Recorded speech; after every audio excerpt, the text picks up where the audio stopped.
Kozhikode medical കോളേജിലെ മരുന്നുക്ഷാമം ഉടൻ പരിഹരിക്കുമെന്ന് ആരോഗ്യമന്ത്രി വീണ ജോർജ്.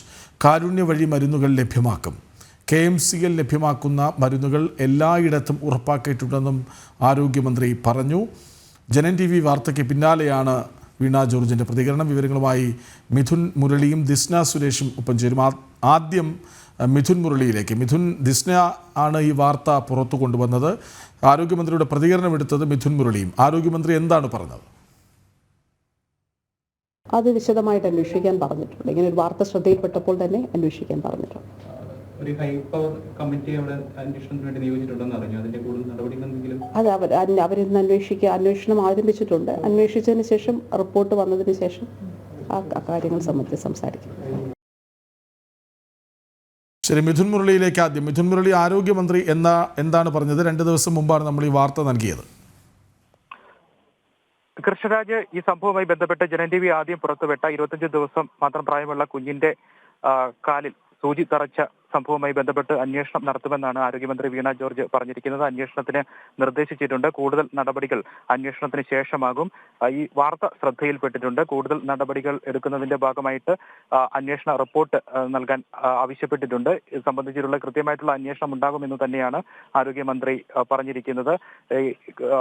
ജനിച്ചതിന് തൊട്ട് പിന്നാലെ 24 മണിക്കൂറിനുള്ളിൽ നൽകുന്ന ഇഞ്ചക്ഷൻ, ആ ഇഞ്ചക്ഷന്റെ സൂചി കുഞ്ഞിന്റെ കാലിൽ, നവജാത ശിശുവിന്റെ കാലിൽ തറച്ചു കയറിയ സംഭവവുമായി ബന്ധപ്പെട്ടുള്ള ഒരു പ്രധാനപ്പെട്ട ഒരു ചികിത്സാ പിഴവ് സംഭവിച്ചിരിക്കുന്ന കാര്യത്തിലാണ് ജനൻ TV നൽകിയിരിക്കുന്ന വാർത്തയിലാണ് അടിയന്തര നടപടിയായിട്ട് അന്വേഷണ റിപ്പോർട്ട് നൽകാൻ ആരോഗ്യമന്ത്രി നിർദ്ദേശിച്ചിരിക്കുന്നത്. കൃഷ്ണരാജ്, ദിസ്ന കൂടിയുണ്ട്.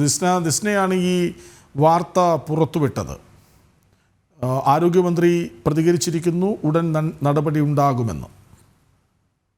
തീർച്ചയായും കൃഷ്ണരാജ്, നമ്മുടെ ആ വാർത്ത ഫലം കണ്ടു എന്ന് തന്നെ പറയാം. ഉടൻ തന്നെ ഇതിന് ശാശ്വതമായ നടപടി ഉണ്ടാകുമെന്നൊരു കാര്യം തന്നെയാണ് ആരോഗ്യമന്ത്രി പറഞ്ഞത്. നമുക്കറിയാം, സാധാരണക്കാരായ ജനങ്ങൾ ഏറ്റവും കൂടുതൽ, അതായത് കോഴിക്കോട് മെഡിക്കൽ കോളേജിനെയാണ് ആളുകൾ ഏറ്റവും കൂടുതൽ ആശ്രയിക്കുന്നത് എന്ന് തന്നെയാണ് നമുക്ക് പറയാനുള്ളത്. നമ്മൾ കഴിഞ്ഞ ദിവസമൊക്കെ തന്നെ പ്രതികരണം എടുത്തപ്പോൾ മരുന്ന് കിട്ടാതെ ധാരാളം പേർ പുറത്തുനിന്ന് മരുന്ന് വാങ്ങുന്ന ഒരവസ്ഥ ഉണ്ടായിരുന്നു. പിന്നീട് അവർ പറഞ്ഞ കാര്യം എന്ന് പറയുന്നത്, ഇങ്ങനെ പുറത്തുനിന്ന് വലിയ ാണ് ഇവർ ഈ മരുന്നൊക്കെ വാങ്ങിക്കൊണ്ടിരുന്നത്. അത് വലിയ രീതിയിൽ അവിടെ എത്തുന്ന രോഗികളെ ദുരിതത്തിലാഴ്ത്തി എന്നത് തന്നെയാണ്. അതോടൊപ്പം തന്നെ ഈ മരുന്ന് വിതരണ കമ്പനിക്കാരും വലിയൊരു ബാധ്യത ഈ ഒരു കുടിശ്ശിക നൽകാത്തതിനെ തുടർന്ന് അവരും അത്തരത്തിലൊരു ബാധ്യത ചുമക്കേണ്ട ഒരു അവസ്ഥയായിരുന്നു. അത്തരത്തിൽ ഇന്നലെ വിളിച്ചു ചേർത്ത യോഗത്തിലൊന്നും തന്നെ ശാശ്വതമായ ഒരു പരിഹാരം കണ്ടെത്താൻ കഴിഞ്ഞില്ല. പക്ഷേ ഈ വാർത്ത ആരോഗ്യമന്ത്രിയുടെ ശ്രദ്ധയിൽപ്പെട്ടിട്ടുണ്ട്. ഉടൻ തന്നെ പരിഹാരം കണ്ടെത്തുമെന്നാണ് വീണ ജോർജ് ഉറപ്പു നൽകിയിരിക്കുന്നത്. എന്തായാലും അത്തരത്തിൽ ഈ പ്രശ്നത്തിന് ശാശ്വതമായ ഒരു പരിഹാരം കാണുമെന്നൊരു പ്രതീക്ഷ തന്നെയാണ് ഈ ആരോഗ്യമന്ത്രിയുടെ ഉറപ്പിന്മേൽ സാധാരണക്കാരായ ജനങ്ങൾ വിശ്വസിക്കുന്നത്. പലതവണ ഇത്തരത്തിലുള്ള കാര്യങ്ങൾ ശ്രദ്ധയിൽപ്പെട്ടിട്ടുണ്ടെന്ന് ആരോഗ്യമന്ത്രി പലതവണ പറഞ്ഞിട്ടുമുള്ളതാണ്. പക്ഷേ വീണ്ടും ഇത്തരത്തിൽ കുടിശ്ശിക നൽകാത്തതിനെ തുടർന്ന് മരുന്ന് വിതരണം നിലയ്ക്കുന്നു. സാധാരണക്കാരായ നിരവധി ആളുകൾ പ്രത്യേകിച്ച് കോഴിക്കോട് ജില്ലയിൽ ഏറ്റവും കൂടുതൽ ആശ്രയിക്കുന്നത് ബീച്ച് ആശുപത്രിയാണ്, മറ്റത് മെഡിക്കൽ കോളേജുമാണ്. അത്തരത്തിലാണ് പ്രത്യേകിച്ച് തീരദേശത്തുള്ള ആളുകൾ, വയനാട് നിന്നൊക്കെ രോഗികളൊക്കെ തന്നെയും നിരവധി ആളുകൾ എത്തുന്ന ഒരിടം കൂടിയാണ് കോഴിക്കോട് മെഡിക്കൽ കോളേജ് എന്ന് പറയുന്നത്. അവിടെയാണ് ഇത്തരത്തിലുള്ള ദുരവസ്ഥ ഉണ്ടായിരിക്കുന്നത്. ഏറ്റവും പ്രാധാന്യമായി മനുഷ്യന് ലഭ്യമാവേണ്ട കാര്യങ്ങൾ ലഭ്യമാവാത്തൊരവസ്ഥയാണ് ഈ ഗവൺമെന്റ് ആശുപത്രികളിൽ നിന്നും ഇത്തരത്തിൽ മരുന്നുകൾ ലഭ്യമാവാതാവുമ്പോൾ സംഭവിക്കുന്നത്. ഇതിനെതിരെ വലിയൊരു പ്രതിഷേധം തന്നെയായിരുന്നു രോഗികളുടെ ഭാഗത്തു നിന്ന് കഴിഞ്ഞ ദിവസമൊക്കെ തന്നെ ഉയർന്നു വന്നത്. എന്തായാലും ഈ വാർത്ത ശ്രദ്ധയിൽപ്പെട്ടിട്ടുണ്ട് എന്നതാണ് പറഞ്ഞിട്ടുള്ളത്.